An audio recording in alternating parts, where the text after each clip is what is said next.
What day is it? Like dead ass. Like dead ass.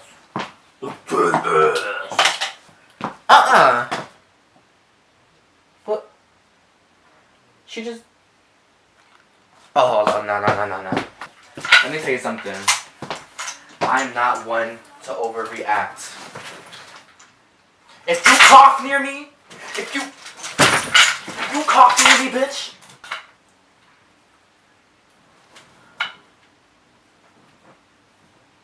Out. It is day something of this quarantine.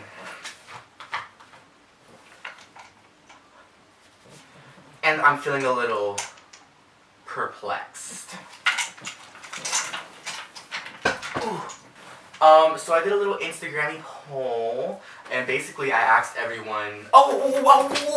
Wait. I gotta do an intro. Hold up. Hi. My name is Maxwell Weiss. The biggest, baddest, crunchiest, depressed person you'll ever meet. Thank you to everyone who's been watching my videos. I kind of only did this just so I can give my friends the feeling of having me in their homes. I love seeing the Instagram stories of me on your home screens. But let me just say with that, y'all exposing me. Like, it's one thing to come on here and really put out your most vulnerable side, but to have y'all put me on HD and blast like that? Anyways, here's how I got into Vogue magazine. Fucking loose thread on my pant. Anyways, yeah, so I've been wanting to be a model for a long time. And my modeling career started with something, if you've been on my channel for a while, you're very familiar with this clip I'm about to show. You know you've got that thing that makes the girls all swing. So that shoot was my very first modeling shoot. I was 14 at the time. At the time I was literally begging people to let me model for them. There wasn't any young gay Latino boys and Asian boys modeling really. So after I got that modeling gig, I realized, damn, this is something I could really do, so let me work towards it. And the only other brand that was really looking for models like me, like specifically New York City kids or queer kids or brown kids or non-binary kids and non-conforming people, was Gypsy Sport. Ever since I saw Gypsy Sport in America's Next Top Model, and I heard Rio's vision about his casting and what the people he represents, I was like, fuck, I gotta infiltrate. And I think the first casting I went to when I was a sophomore, and I had to try out 3 more times to even be considered, right? So, fast forward to 2018. 2018, I'm working at this unnamed place. They're holding the castings for Gypsy Sport. I was like, oh shit, perfect. They're coming here. If I can help them out, then maybe I can get my little gay high heels into the fashion world. So they come to my gallery. They do an open call. There's like 1,000 fucking comments. Literally maybe like 400 to 500 people showed up for this casting. Like the line was out the door. It was the summertime. It was so hot. It was a very congested area. I saw people from high school. I saw people from down the block. I saw people from online. I saw haters. I saw friends. Like everyone was at this casting. Like this is the casting that everyone in New York City goes to. I'm helping, you know, we're assisting with the casting because, you know, it's our job. And I see this kid that I really can't fucking stand from my high school. And you know exactly who the fuck you are because, oh my god, you irk my soul. They used to talk a lot of stuff about me, talk a lot of crap about the magazine, my YouTube, blah, blah, blah, blah, blah, blah, blah. So I walked up to the designer, Rio from Gypsy Sport, and I was like, hey, like, can I be considered for this casting even though I'm working here? He's like, oh yeah. When do you want to go? Like, when do you want to walk? Like, you know, for the casting. And I was like, honestly, there's a bunch of people that I really don't like standing right there. Can I cut them? But not like cut them, but you know, like cut them in line. And he was like, yeah, do me your thing. I said, okay. I actually looked at him and said, okay, give me a second. I went into the back office, changed into an outfit that I had pre-planned and pre-prepared. It was a denim skirt. You know, it was these pants with my heels from prom, with like an old shirt, and this bowling bag. It was like the first bag I really bought myself, and I swear to God it was couture. You couldn't tell me shit, it was designer, I was that bitch.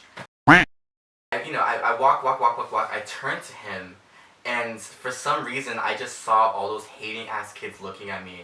And I just closed my eyes and I was like, Max, this is your moment. Vice, this is your moment. I did this little kitten kick and I started walking. Boom, boom, boom, boom, boom. Looking around, I walked up to the people that didn't like me. I said, I turned around, did the same thing. I did like a little pas de bourrée. There was like such adrenaline in me. And then the next day, I got an email from them saying that they wanted me to come in for a fitting. So I get into this fitting. It's the first time I'm ever put in a skirt and a dress. And something about it felt so like cool. I was like, damn, I'm wearing like a woman's skirt and I look good in it. It's hard when you're a Latino gay boy because there's not many opportunities to you to express your femininity or your beauty in a world that kind of sees you as like this micro oppressive organism. But with Gypsy Sport, it was different. They had me come in and they said, what do you want to wear? Like, what outfit do you want?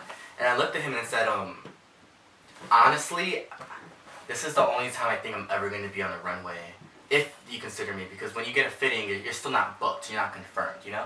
But I was like, I want to be remembered. I want to wear the one thing that you made that's like the most outrageous piece, the statement piece, the piece that like a model horse, like a working model, couldn't wear. And he said, work, bitch.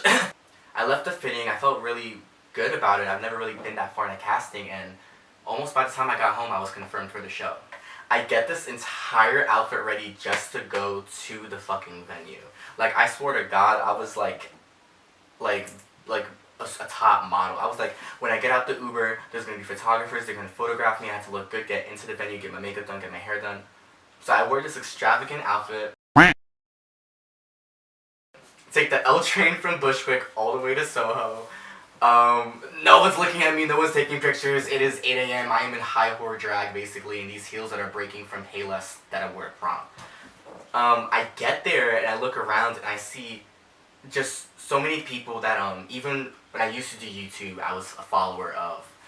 It was so surreal to see these kind of people, and I don't want to even say the names of the people that I was gagged over because I'm friends with some of them now and I don't want them to think any less of me. I got there and I was kind of intimidated. Like, I'm not really a bitch that really gets shook like that, but I was like, there was like 5 people doing my makeup at once.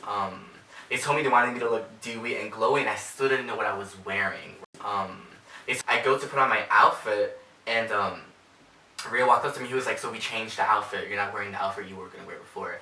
But he pulls out this gigantic, not gigantic to an average sized person, but keep in mind, I'm 5'6". Not a lot of 5'6" people get modeling gigs, let alone men, let alone Latino, Asian, queer people. Okay, so let's just start there. He pulls out this dress and is like, you think you can pull this off? I said, put me in it. It was essentially just a big ass polo shirt deconstructed and sewn together into the shape of the authentic representation of the map, including the actual size of Africa. I'm told to go outside, and out of nowhere, there's like 60 to 70 photographers. Like, I would look over this way, and someone would be like, hey, can I take your picture? And it would be like Paper Magazine. I went over here, and I picked out a wedgie, and it was like another fucking shoot. You know, it was like Shutterstock, the BFA, Tumblr, Paper Magazine, WD Magazine, V Magazine. So many heads were just there taking photos before even the runway started, and I didn't even know that was a thing. But there was a moment where I was pulled to the side by Tumblr, actually, which is like a whole other story that I don't even know if there's time for. But if you haven't seen my Tumblr documentary, I guess click here. Is that what YouTubers do? Yeah, click here just to check it out. It's 2 minutes, you can do it. This is how they found me. So I was in the corner. I was told, hey, so what's your name? Who are you? I was like, my name's Max Vice. Who are you? And they're like, oh, we're from Tumblr. And I was like, if you've been following me, if you follow this YouTube or my Instagram for a minute, you knew that Tumblr was what made me. It's where I grew up on. I used to write my fan fictions on there, my fan art. So I was gagged. And they give me a sticker.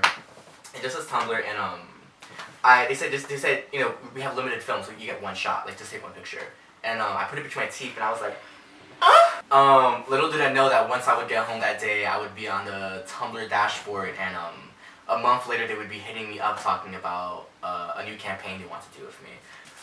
Not only do I have to wear these never before worn shoes, but I have to wear them down a staircase. And the shoes look like this. This is the Gypsy Sport shoe I wore in the actual runway, the one that they put in Vogue, which again, bitch, I'm gonna get to how I got in Vogue in a moment because there's a photo. Anyways. Ooh, something broke. Something broke.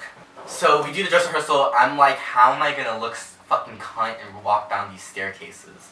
And I was like, I had this whole plan. I thought it was a runway, so I had this whole plan to like.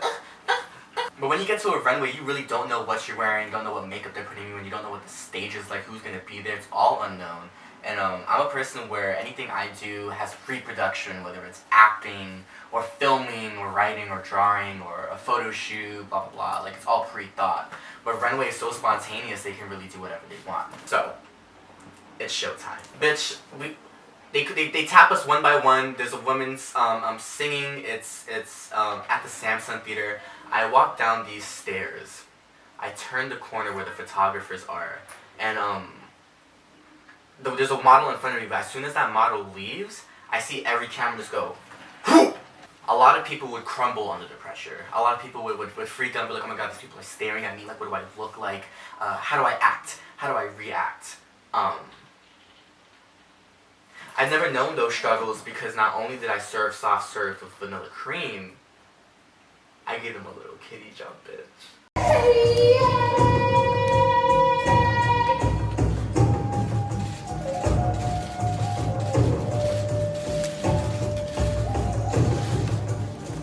I got to the bottom of these stairs and there's just something about a fucking pose that's just like, you never just look in the mirror and just, like, you cannot tell me, like, that's not.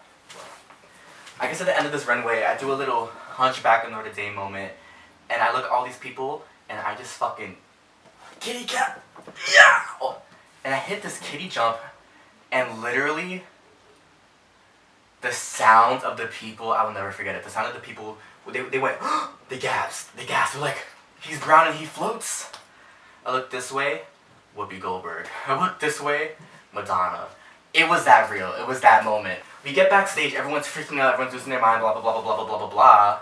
But, me being the fashion stalker I am, I know that once you get off the runway, those photos are already in Vogue. Like, when you're on a New York Fashion Week or any Fashion Week official runway, once they take that image, they're pre-selected, click, a little compost saturation fix, and they're uploaded. So if you're twitchy glitchy on it, you're gonna look like a dumb bitch forever. And it's crazy because someone has a photo of it, but I remember I looked at my phone, I saw like on Vogue, and it was like menswear, Gypsy Sport, and the cover of it was me. And I remember just at first looking at it again, and I refreshed it, and it was me again, like when you refresh it, and I clicked on the seasons, and when you look at a season on Vogue.com, they show all of the collections and like boop boop boop boop. But there's one photo that they use for the cover of it, and it was me. It was me next to legends, like just people that I've always admired, and I was now one of them.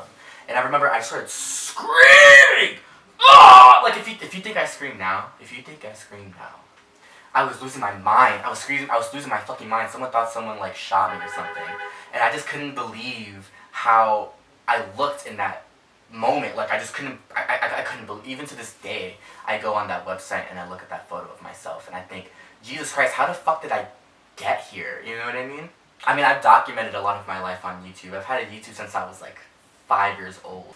I never thought that in my career I would be in a position of power like that. I was the person that I needed to see at that moment. I've never seen like a queer city hood boy in high fashion, in makeup, in a dress, in a gown, serving. You know what I mean? And I thought that I needed to find someone in the world that was like that so I can look up to them, and I didn't realize that, fuck, I made that for myself. I'm the person I need to look up to. Ever since that moment in Vogue, I've built a modeling career out of it, and it's been really recent. This again, up until 2018, the only other modeling thing I had was that Depop shoot that I used to make my old intro video with. Okay, so let's be real. Castings are fucking hard. They're dreadful. It's so hard on your mental health to walk into a place with the version of yourself that you think is perfect and best and still have someone say you're not good enough. Constantly. And in the modeling industry, an industry that's only built on image, there's something dysphoric about seeing a bunch of European people just always praised, you know? After the second, third time that I didn't get the Gypsy Sport casting, I thought, fuck, even these people are looking for diverse city kids and I'm not it enough. And I think, just for some advice, like what really changed from the castings before then up into the one that booked it was, I had nothing, I was hungry. And I've always been hungry. But with that last Gypsy Sport casting, I didn't have anything left to lose.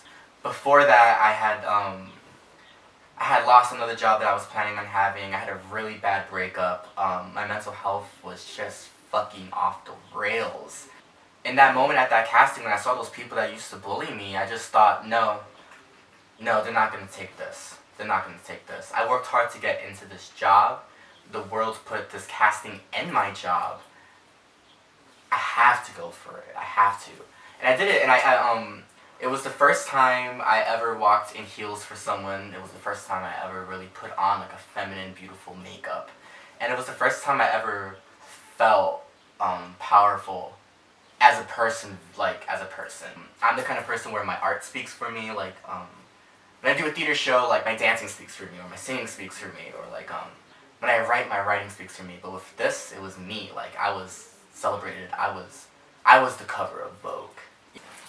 Sorry for being sappy. My camera turned off because I got too deep into my story, but the moral of that story is that you are able and you are willing. You just have to get to know yourself and express your most authentic version of yourself at all times. Even in times like now where it seems like the world is ending, it is important for you to be authentic and true to you and your own happiness. You deserve it, bitch. You deserve it. You know what I mean? Thank you for spending time with me. I hope you enjoyed this another video on my quarantine-based segment. I hope you're not trying to break up because it seems like we're going to be here for a minute. So until then, check out my other 3 videos from this quarantine, and I don't know, man, wash your hands. Just wash them hands. Do us a favor. Just wash them. Oh! Ooh. Ooh. Ooh, the Yagarinis. The Yagas got me. Fuck, God.